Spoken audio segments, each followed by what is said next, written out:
Bonjour à toutes et à tous.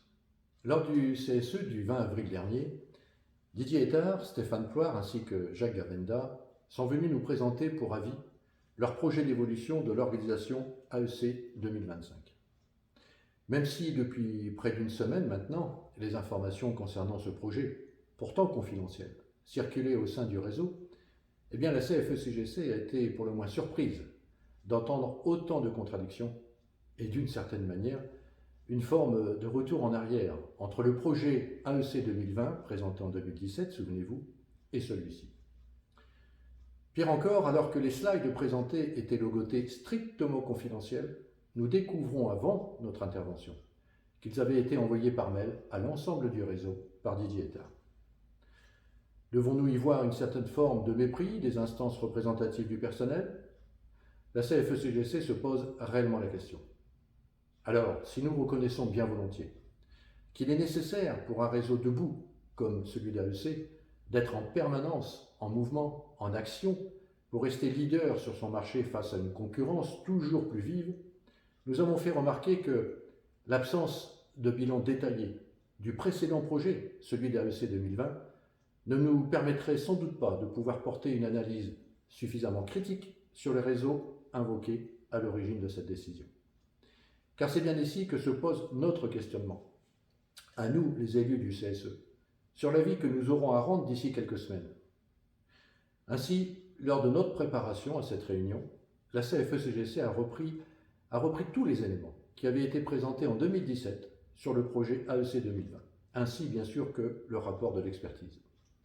Force a été de constater que bon nombre de points de vigilance que nous avions à l'époque fortement signalés, ainsi que l'expert dans son rapport, sont maintenant repris par la direction d'AEC pour aujourd'hui justifier cette décision, en quelque sorte, décision de retour en arrière.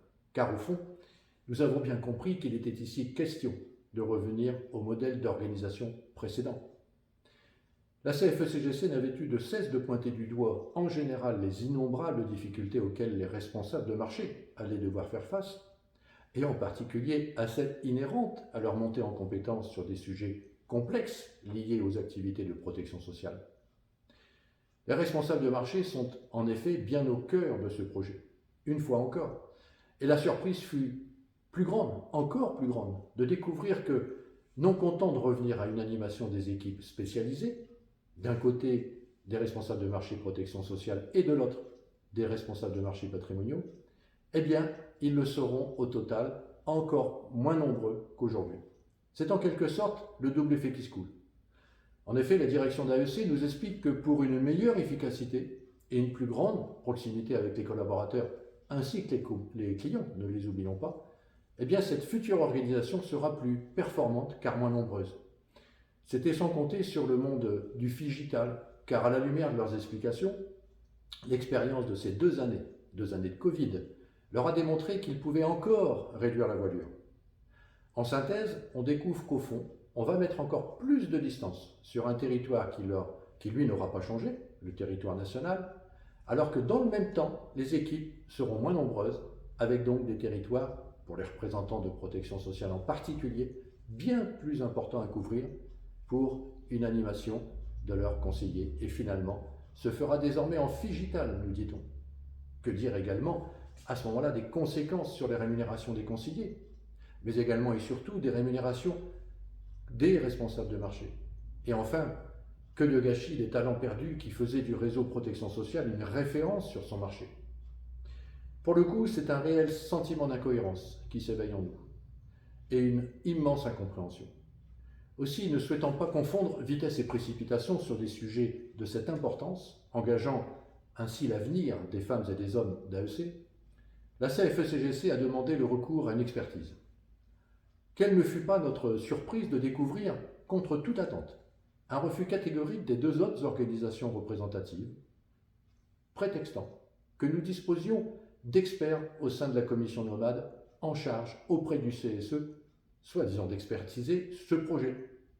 C'est une première, et ainsi de découvrir que désormais, nous n'aurions peut-être plus à l'avenir besoin de recourir aux compétences techniques d'experts qui pourtant, depuis des années, et ce fut encore le cas sur ce projet d'AEC 2020 en 2017, qui nous auront permis de mieux comprendre et d'appréhender les décisions de l'employeur qui parfois sont surprenantes à plus d'un titre.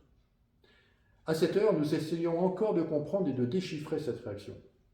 À ne pas vouloir d'une expertise alors que nous disposons du temps nécessaire, puisque, comme vous le savez maintenant, la mise en œuvre de ce projet est planifiée seulement en janvier 2023.